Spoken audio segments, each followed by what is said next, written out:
বলন্ত সেন এখন আমি দেখার সময় করতে পারিনি, সরি টু সে। আমি দেখতে আচ্ছা, খুবই আগ্রহী, তাহলে বাট আমরা আমি নেক্সট। যতজনের কাছ থেকে যারা দেখেছে তারা প্রত্যেকে একটা জিনিস বলেছে যে উজ্জ্বল ভাইয়ের ডেডিকেশন নাকি প্রতিটা ফ্রেমে বিরাজমান।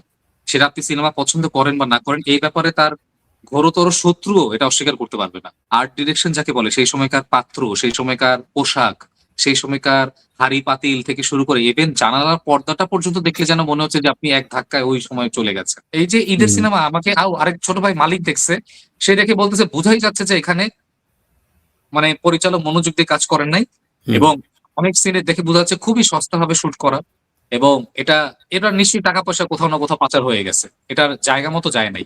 এটা স্ক্রিনে দেখা যাচ্ছে, সরাসরি বলতেছে।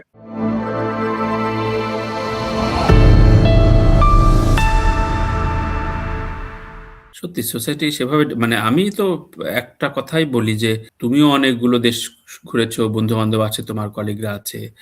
তুরস্ক, মিশর, মানে হ্যাঁ, দুবাই বলি, মানে যত মুসলিম ব্রাদারহুড এইখানে যে পরিমাণ কালচারের চর্চা হয় ভাই, মানে একমাত্র আমি দেখি যে মানে এটা বলতে বাধ্য হচ্ছি যে ইসলামকে ন্যারো ভাবে, নোংরা ভাবে বিক্রি করা, এই যে কাঠমাওলানারা, এই জায়গাটা বাংলাদেশে এমন ভাবে ঢুকছে, ইটস টু মাচ। মানে সৌদি আরবে ভাইয়া এই মুহূর্তে আপনি যদি কোনো সিনেমা বানাতে চান, 60% প্রডিউসার হিসেবে টাকা দিবে সরকার থেকে। আপনি জানেন? তাই না? আপনি জানেন এটা? না, জানি না। আপনি আপনি সার্চ করে দেখেন। ৩ দিন না ৪ দিন গত সপ্তাহের নিউজ। সৌদি চিন্তা আরব করো। এখন থেকে আপনি যদি মুভি বানাতে চান 60% টাকা সরকার থেকে পাবেন। বাকি হুম, 40% হুম। আপনার। আপনি বলেন। আমি বাকি সব তুরস্ক তো আপনি অনেক দূরে চলে গেছেন। আমি সৌদি আরবের কথা বলতেছি। সত্যি সৌদি মানে আরবে ২০১২ তে একটা সিনেমা, আমি সিনেমাটার নাম এই মুহূর্তে ভুলে গেছি। ওই সিনেমাটার ডিরেক্টর ছিলেন একজন নারী। একটা মেয়ে সাইকেল চালাতে গিয়ে মানে তার সমাজে সে কি প্রতিবন্ধকতার মানে মুখোমুখি হয় এই নিয়ে গল্প। মানে এত বিউটিফুল সিনেমা, মানে আপনার ওইটাও সো কল্ড আর্ট সিনেমা, কিন্তু আপনার মাথার উপর দিয়ে যাবে না বা আপনাকে অনেক কিছু করতে হবে না। সুন্দর একটা জাস্ট গল্প, আপনার মনে হবে যে এটা সৌদি আরব থেকে আসছে। মাই চিন্তা গুডনেস। করো, চিন্তা করো সত্যি। মানে যাই হোক, আমরা যে প্রশ্নটা করেছি অনেককে, বনলতা সেনের একটু রিভিউ চাই। তোমার অবজারভেশনটা শোনা হয়নি বনলতা সেন আমার নিয়ে। বলন্ত সেন এখন আমি দেখার সময় করতে পারিনি, সরি টু সে। আমি দেখতে আচ্ছা, খুবই আগ্রহী, তাহলে বাট আমরা আমি নেক্সট। যতজনের কাছ থেকে যারা দেখেছে তারা প্রত্যেকে একটা জিনিস বলেছে যে উজ্জ্বল ভাইয়ের ডেডিকেশন নাকি প্রতিটা ফ্রেমে বিরাজমান।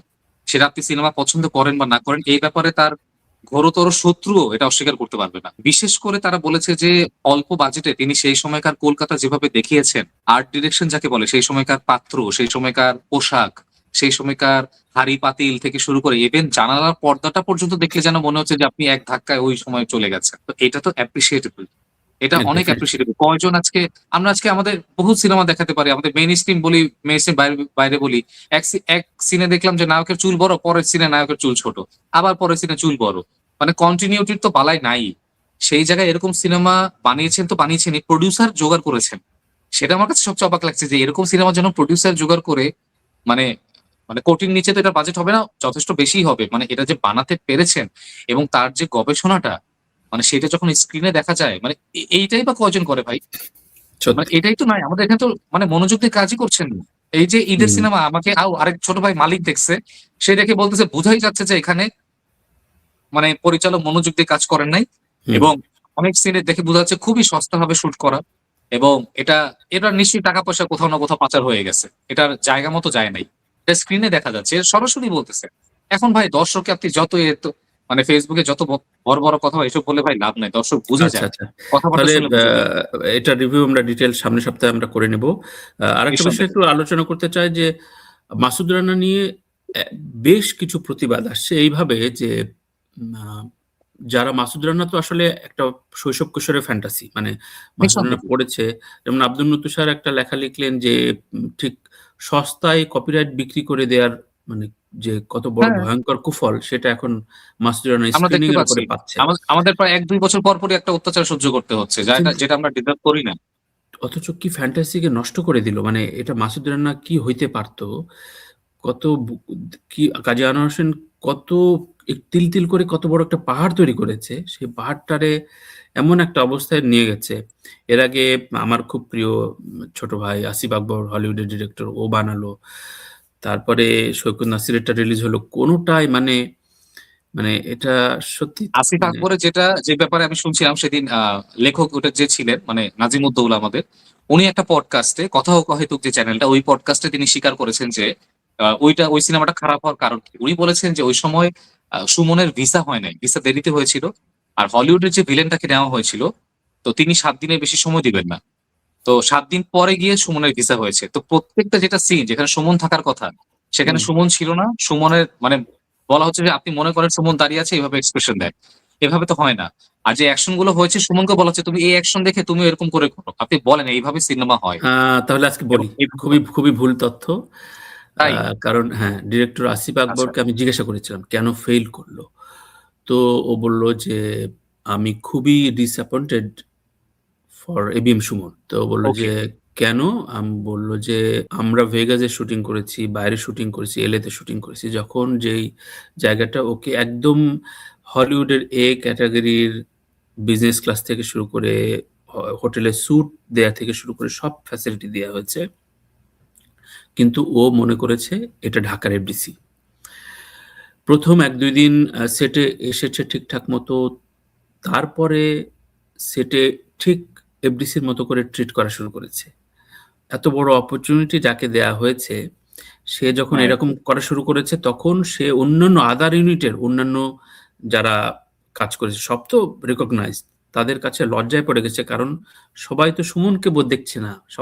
সবাই বলছে, "ও তোমাদের আর্টিস্ট।" মানে আসিফকে বলছে যে, "ও তো your country artist."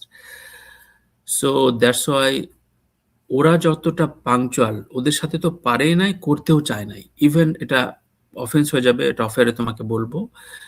কিছু ক্ষেত্রে মানে রাতে ফিরে এসে মানে মানে হোটেলে যেগুলো হয়, ওহ সেই গড! ঘটনাগুলো করেছে এবং তার প্রেক্ষিতে কিন্তু এবার ঘোষণা দিল যে নেক্সট প্রজেক্ট থেকে সুমনকে বাদ দিলেন আসিফ আকবর। এটা কিন্তু ঘোষণা কয়েকটা জায়গায় নিউজ হলো কিন্তু।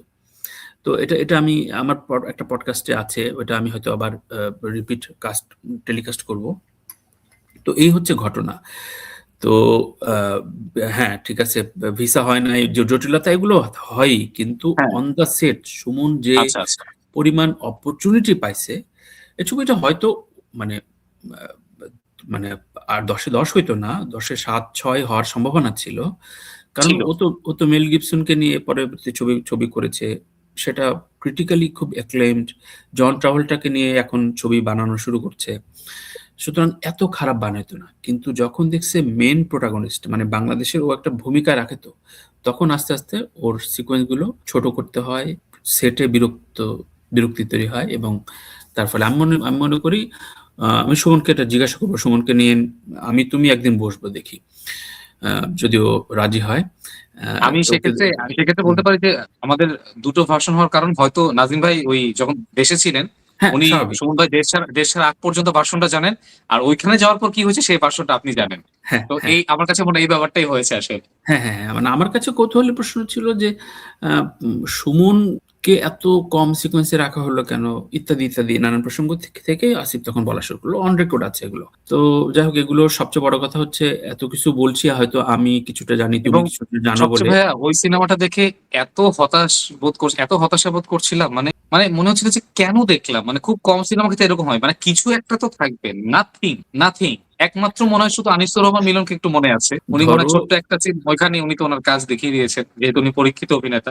বাকিদের অবস্থা এতই তথৈবচ যে মানে আমি মনে করতে চাই না যে আমি এমআর9 দেখছি। মানে আমি এত বিরক্ত বোধ মানে করেছিলাম। মানে সবচেয়ে বড় আমি কথা মনেই মানে করতে চাই না। একটা সম্ভাবনার মৃত্যু। ধরো আ একদমই।